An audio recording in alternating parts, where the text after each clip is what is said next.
Why you shouldn't go to Labrador Park at night. I was introduced by a friend to this site due to my interest to know more about the third dimension. I am someone who tends to have weird, gruesome or spiritual dreams or sort, which I just cannot figure out what they mean.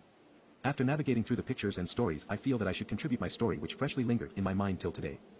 I am Chinese and have this good buddy who is a Muslim.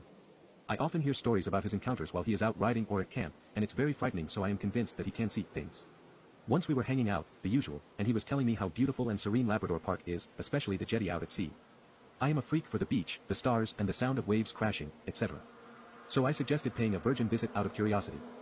It was a Wednesday night and I didn't know what was expecting us there. We rode there on his scrambler, new expensive bike, and upon reaching, he took out his spanner and removed the starter which was often stolen, third time that month. Soon after, we started walking down the cemented narrow road surrounded by a stretch of trees on both sides. A pleasing sight welcomed us. The view was amazing. We reached the jetty in no time and sat at one end of the jetty as we spotted a few couples at the other end.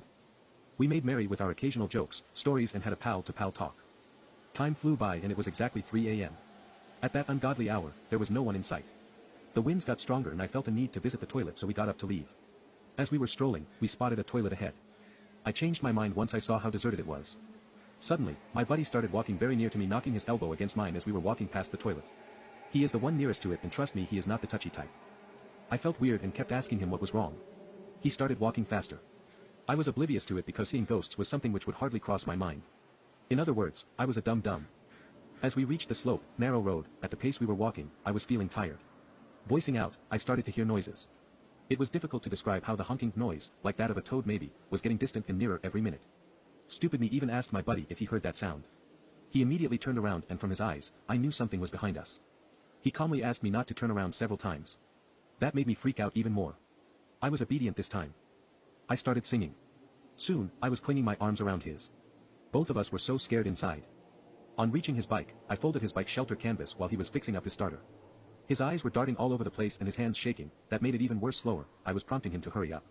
The courageous me started gaining enough courage to look down the slope. I didn't notice anything. I hopped on his bike as soon as it was ready. My buddy asked me not to look back and sped off with our hearts beating fast. Upon reaching my void deck, he told me what he saw. He said that while we were walking past the toilet, he noticed an old lady in the traditional Malay clothing squatting beside the toilet with the forest behind her. She was looking down onto the ground. As she was beginning to look up to stare at my friend or us, that was when my friend quickened his footsteps and got nearer to me. He was trying very hard to be calm because it was too near for comfort. Most of all, he didn't want to see her face or eyes. And when he turned around upon hearing the sound, he saw the old lady following, approximately 5 meters behind us. And when we reached the bike, while I was peeking down the lane, he saw the old lady flashed past us and was standing behind me looking at him. My hair stood on all ends. I gave him a lashing when he told me that at Labrador Park, Pontianaks are rumored to be stalking there, and especially on a Thursday, their presence is extremely strong, the belief of Muslims. I left my night lamp on the whole morning that day and was told to wash my feet once I reached my home. That is why this ritual stays till this day each time I reach home. That was my first and last trip there. My advice to timid people: if you really have to go there before it strikes midnight and not on a Wednesday night, Thursday morning.